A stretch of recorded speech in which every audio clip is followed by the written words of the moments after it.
Perang dagang yang dilancarkan Presiden Amerika Serikat atau AS Donald Trump semakin memanas.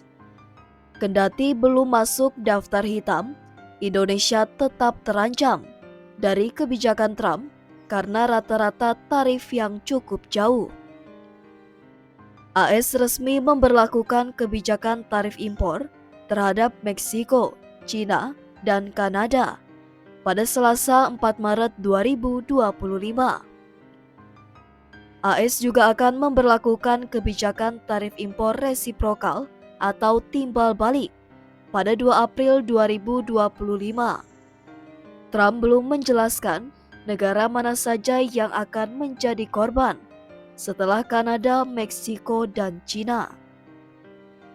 Negara lainnya yang terancam adalah India, Brazil, dan Korea Selatan.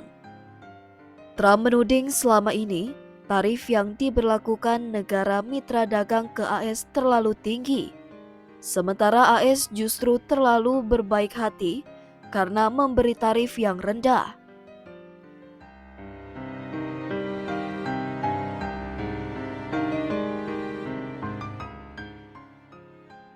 Ucapan Trump memang ada benarnya.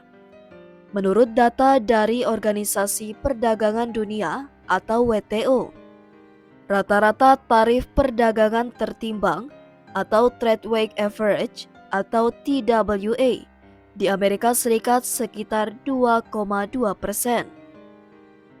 TWA menghitung rata-rata dari tarif yang ditetapkan secara efektif yang diberatkan dengan pangsa impor produk yang sesuai dengan setiap negara mitra.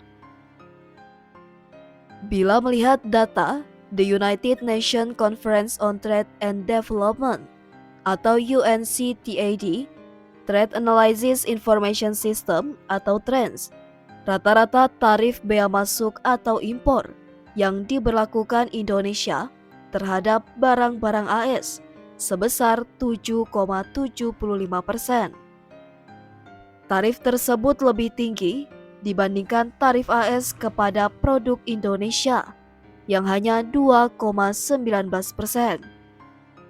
Produk asal AS yang dijual ke Indonesia dan dikenakan tarif tertinggi adalah produk minuman keras seperti vodka. Minuman keras lain seperti anggur dan koknak juga dikenai tarif sangat tinggi, yakni 150%. Barang lainnya adalah kendaraan dan pakaian.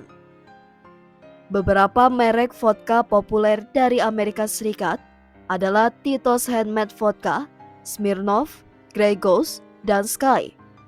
Tingginya bea masuk minuman keras di Indonesia bisa dipahami karena pemerintah terus berupaya mengendalikan konsumsi minuman beralkohol.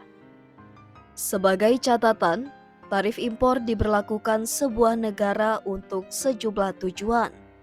Di antaranya, sebagai upaya untuk melindungi industri dalam negeri dan produsen, hingga petani lokal ataupun konsumen.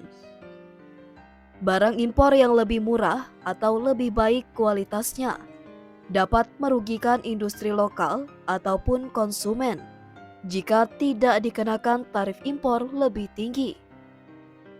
Sebaliknya, produk asal di Indonesia yang diimpor ke AS dan dikenakan tarif tertinggi adalah produk tembakau yakni 91%.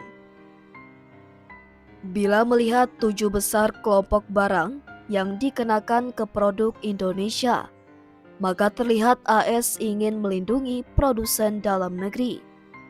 Pasalnya, tarif tinggi dikenakan untuk produk yang memang diproduksi banyak di AS dan menjadi andalan pendapatan warga AS, seperti produk susu dan kendaraan.